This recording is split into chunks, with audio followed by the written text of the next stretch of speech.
आज हम अध्ययन करेंगे राजस्थान का भूगोल में सिंचाई के स्रोतों का कि राजस्थान में सिंचाई के कौन कौन से स्रोत उपयोग में लिए जाते हैं। सबसे पहले हम देखते हैं सिंचाई। राजस्थान जहां वर्षा न्यूनाधिक रूप में और उसकी मात्रा वो अनिश्चित है। राजस्थान में जो वर्षा है कभी न्यून और कभी अधिक होती रहती है और उसकी मात्रा वो अनिश्चित है। राज्य का अधिकांश भाग मरुस्थलीय और अर्धमरुस्थलीय दशाओं वाला है और सूखे का और अकाल का प्रकोप यहाँ पर होता रहता है, इसलिए सिंचाई का सर्वाधिक महत्व है। राज्य में कृषि, उद्योग और पीने के पानी हेतु जल की आवश्यकता अत्यधिक है। यहाँ की कृषि का मूल आधार सिंचाई है। स्वतंत्रता से पूर्व यहाँ पर अनेक छोटी छोटी रियासतें थी जिनमें सामंजस्य का अभाव था और साधन भी सीमित थे, इसलिए वृहद सिंचाई योजनाओं का क्रियान्वयन नहीं हो सका। किंतु उस समय भी कुओं, तालाबों, नदियों के जल से सीमित रूप में सिंचाई की जाती थी। उस समय भी कतिपय राज्यों में तालाब, झील से नहरें निकाल करके सिंचाई की व्यवस्था की जाती थी, किंतु उसका स्वरूप व्यापक नहीं था। इस दिशा में सर्वाधिक महत्वपूर्ण कदम बीकानेर के महाराजा गंगा सिंह ने 1927 में गंग नहर का निर्माण करवा करके उठाया था, सबसे पहले राजस्थान में। और गंग नहर ने गंगानगर के मरुस्थलीय प्रदेश को हरा भरा किया और उसे एक कृषि प्रदेश में परिवर्तित किया। तो राजस्थान में सबसे पहले सिंचाई के लिए जो कदम उठाया ये वाला याद रखना है। महाराजा गंगा सिंह ने 1927 में गंग नहर का निर्माण करवाया था। ये एक नवीन उदाहरण प्रस्तुत किया है कि यदि मरुस्थलीय जल जो धरती है उसको भी जल उपलब्ध हो जाता है तो वहाँ पर भी कृषि है वो बहुत अधिक उत्पादन वाली हो सकती है। और इसी परिकल्पना पर इंदिरा गांधी नहर का निर्माण किया गया है। स्वतंत्रता के पश्चात राज्य में सिंचाई सुविधाओं के विस्तार पर अत्यधिक ध्यान दिया गया है। इसके कारण सिंचाई के क्षेत्र में पर्याप्त विकास हुआ है। राजस्थान में सिंचाई के प्रमुख साधन हैं नहरें, तालाब, कुएं और नलकूप। राज्य में सर्वाधिक सिंचित क्षेत्र है वो गंगानगर जिले में है, लगभग 6 लाख हेक्टेयर में। इसके पश्चात अलवर, जयपुर, हनुमानगढ़, भरतपुर, सीकर, झुंझुनू, कोटा, बूंदी, टोंक और बीकानेर जिलों का स्थान आता है। तो सबसे ज़्यादा सिंचित क्षेत्र गंगानगर जिले में है। नहरों से सिंचित क्षेत्रों की भी सबसे ज़्यादा जो है प्रधानता वो गंगानगर, हनुमानगढ़, बीकानेर, बांसवाड़ा, बारां, जैसलमेर और कोटा और टोंक जिलों में, यानी यहाँ नहरों से ज़्यादा सिंचाई होती है। अगर नलकूप और कुओं के द्वारा सिंचाई का देखें तो नलकूप और कुओं द्वारा सिंचाई होती है सीकर, झुंझुनू, अलवर, बारां, भरतपुर, चित्तौड़गढ़, दौसा, धौलपुर, झालावाड़ और कोटा जिलों में। जबकि भीलवाड़ा जिले में तालाब है वो सिंचाई के लिए उपयोग में लिया जाता है। भीलवाड़ा में है ज़्यादातर तालाब। राजस्थान में सिंचाई के स्रोत का हम संक्षिप्त में एक बार वर्णन देख लेते हैं। कुएं और नलकूप की हम बात करते हैं तो राजस्थान में कुएं वो परंपरागत सिंचाई के साधन है, यानी प्राचीन काल से ही कुओं को हम सिंचाई के लिए प्रयोग करते रहे हैं। इनसे विभिन्न प्रकार के मानवीय और पशु साधन है उनके द्वारा, यानी मानव ने जो कुओं से जल निकालने की जो प्रणालियाँ विकसित की है, जैसे प्राचीन काल में रेहट वगैरह होती थी या पशु साधन होते थे, उनके द्वारा जल निकाल करके सिंचाई की जाती रही है और आज भी की जाती है। आज गहराई से जल प्राप्त करने के लिए अनेक क्षेत्रों में ट्यूबवेल्स, जिनको नलकूप कहते हैं, इनका प्रयोग किया जाता है। संपूर्ण रूप से अगर कुओं और नलकूपों से राज्य के कुल सिंचित प्रदेश के कितने प्रतिशत भाग पर सिंचाई होती है ये देखें तो ये लगभग 60% भाग पर सिंचाई है वो कुओं और नलकूपों से राज्य में होती है। अर्थात सबसे ज़्यादा क्षेत्र में सिंचाई वर्तमान समय में कुओं और नलकूपों से होती है। इसलिए स्पष्ट है राज्य में ये सिंचाई का प्रधान साधन है। 1951-52 में जहां कुओं द्वारा 6.84 लाख हेक्टेयर भूमि में सिंचाई होती थी, वहीं 1990 और 1993 में 23.41 लाख हेक्टेयर और 1993-94 में 24.5 लाख हेक्टेयर भूमि थी जिससे कुओं और नलकूपों के द्वारा सिंचाई होती थी। अगर हम 2004-05 की बात करें तो इसके भी आंकड़े दिए हुए हैं। अब हम देखते हैं कि कुओं द्वारा सिंचाई है वो किन प्रदेशों में ज़्यादा सफल है, यानी राजस्थान के किन प्रदेशों में कुएं है वो खोद करके आसानी से उनको सिंचाई के लिए प्रयोग किया जा सकता है। तो कुओं द्वारा सिंचाई है वो उन प्रदेशों में अधिक सफल होती है जहाँ पर भूमि पर जल स्तर की जो गहराई है वो कम होती है, यानी जल स्तर की गहराई कम है, वहाँ पर थोड़ी दूरी पर पानी आ जाता है, तो वहाँ पर कुएँ खोदना आसान है। इस प्रकार के जो ज़िले हैं वो है भरतपुर, अलवर, उदयपुर, अजमेर। यहाँ पर जल स्तर 6 से 12 मीटर की गहराई पर ही आ जाता है, तो इसलिए यहाँ पर कुओं से सिंचाई अधिक होती है। इसी प्रकार से जयपुर, दौसा, सवाई माधोपुर, भीलवाड़ा, चित्तौड़गढ़, बांसवाड़ा, डूंगरपुर, कोटा, झालावाड़, बूंदी, बारां, टोंक में भी जल स्तर तो 10 से 18 मीटर के मध्य ही है। किंतु दूसरी ओर पश्चिमी राजस्थान की बात करें, जो कि मरुस्थलीय क्षेत्र है, तो वहाँ पर जल स्तर 50 मीटर या उससे भी अधिक गहराई के होने के कारण केवल कुओं का जल ही पीने के पानी के लिए प्रयुक्त होता है। जिन क्षेत्रों में जल स्तर नीचा है वहाँ नलकूपों का प्रचलन अधिक रहा है और भूमि में छिद्र बना करके पाइप द्वारा पंप करके पानी विद्युत मोटर से तीव्र गति से निकलता है, जिसका उपयोग सिंचाई में किया जा रहा है। नलकूपों के विकास से राज्य के विभिन्न भागों में सिंचाई और पेयजल उपलब्ध होने लगा है। राज्यों में कुओं, विशेष करके नलकूपों के द्वारा सिंचाई क्षेत्र में निरंतर वृद्धि हो रही है।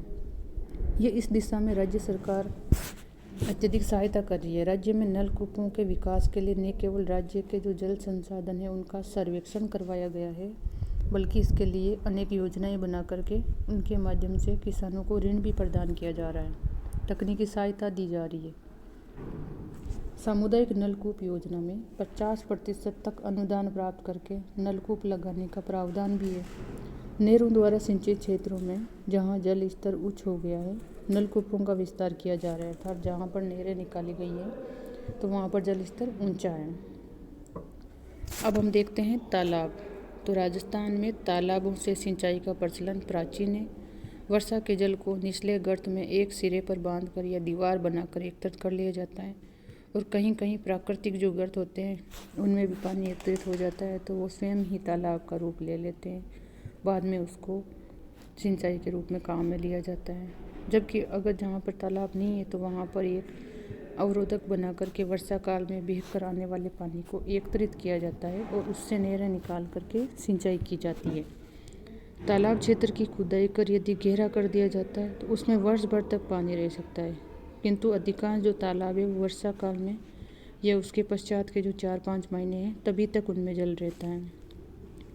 तालाबों के निर्माण और जल ग्रहण हेतु सर्वाधिक उपयुक्त स्थल वे होते हैं जब भूमि का तल पथरीला होता है, 3 या चारों ओर से उच्च भूमि या पहाड़ियाँ हो, या भूमि में जल रिसाव नहीं हो।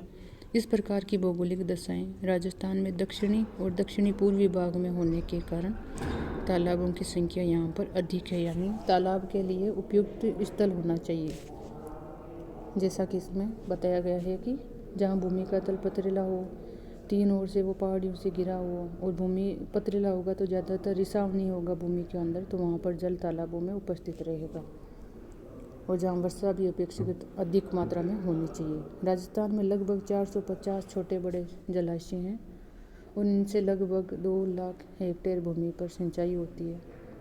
राज्य में मानसूनी वर्षा के कम होने से तालाबों के सिंचित क्षेत्र में भी कमी आ जाती है। वर्षा मानसूनी होने के कारण कभी कम होती है तो उससे तालाबों में सिंचाई भी कम होती है।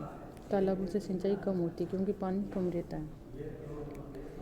इसी प्रकार हम देखते हैं तो राजस्थान में सबसे ज़्यादा तालाबों से सिंचाई में भीलवाड़ा प्रथम स्थान पर है। इसके बाद में उदयपुर, राजसमंद, चित्तौड़गढ़ और बूंदी का स्थान है। बांसवाड़ा, अजमेर, टोंक, जयपुर, डूंगरपुर, कोटा, सवाई माधोपुर में भी तालाबों से सीमित सिंचाई होती है।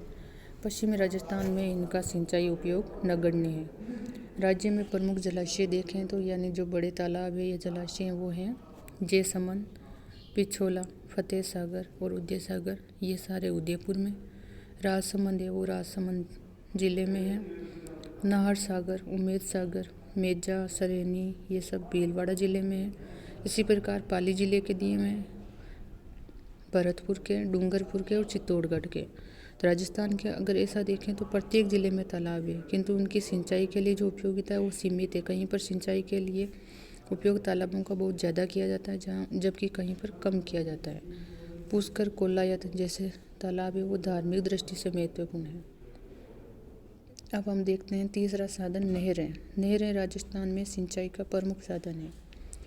राज्य की नदियां हैं उनसे नहरें निकाल करके निकटवर्ती राज्यों के नदियों का जल नहरों के माध्यम से सिंचाई के उपयोग में लिया जाता है। स्वतंत्रता से पूर्व बांधों का निर्माण नहीं होने के कारण नहरों द्वारा एवं सिंचाई बहुत ज़्यादा सीमित थी।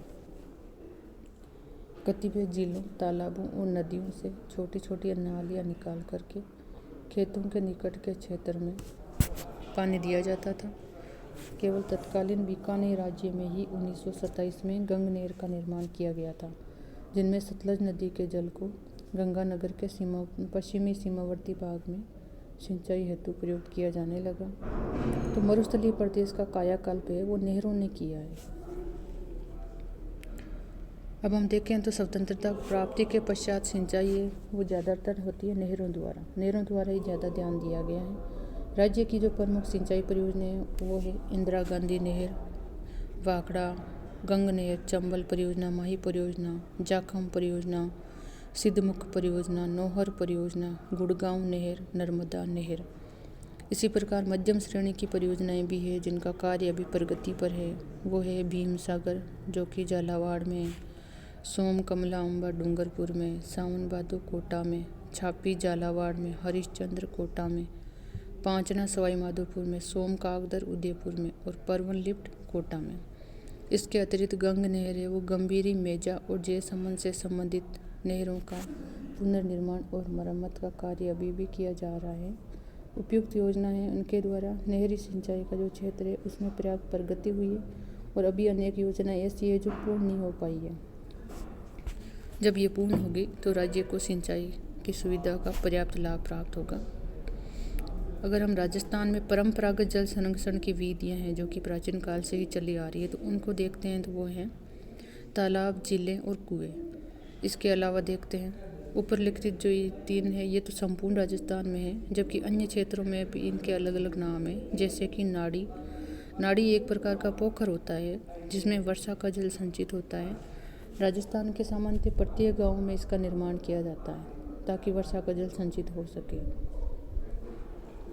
बावड़ियों के निर्माण की परंपरा भी रही है।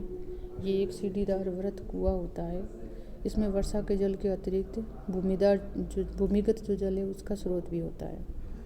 अनेक राजाओं और सेठों ने राज्य के विभिन्न भागों में इनका निर्माण कराया था। टोबा ये भी नाड़ी के समान ही है किंतु अधिक गहरा होता है। पश्चिमी राजस्थान में पारंपरिक जल स्रोत के रूप में ये प्रचलित है। इसका जल का उपयोग है वो पेयजल, पशुओं के लिए और सीमित सिंचाई के लिए किया जाता है। खड़ीन है वो जल संरक्षण की परंपरागत विधि है। खड़ीन वेरी इंपॉर्टेंट है क्योंकि इसमें क्वेश्चन पूछ लिया जाता है कभी कंपटीशन एग्जाम में भी। खड़ीन क्या है तो जल संरक्षण की एक परंपरागत विधि है। ये तकनीकी दृष्टि से भी उत्तम है। खड़ीन का निर्माण जैसलमेर में 15वीं सदी में प्रारंभ हुआ था और आज भी जैसलमेर में लगभग 500 खड़ीन है। खड़ीन है वो मिट्टी का बांधनुमा अस्थायी तालाब होता है जिसे ढाल वाली भूमि के नीचे बनाया जाता है। 2 तरफ पाल बनाई जाती है और तीसरी ओर पत्थर की दीवार बनाई जाती है। यदि अतिरिक्त पानी आता है तो ऊपर से निकल जाता है। टांका या कुंडी यह भी वर्षा के जल को संग्रह करने का साधन है जिसका प्रचलन मरुस्थलीय क्षेत्रों में होता है। तो टांका या कुंडी या कुंड का निर्माण भी पेयजल के लिए किया जाता है। सार्वजनिक स्थलों पर इनका निर्माण किया जाता है।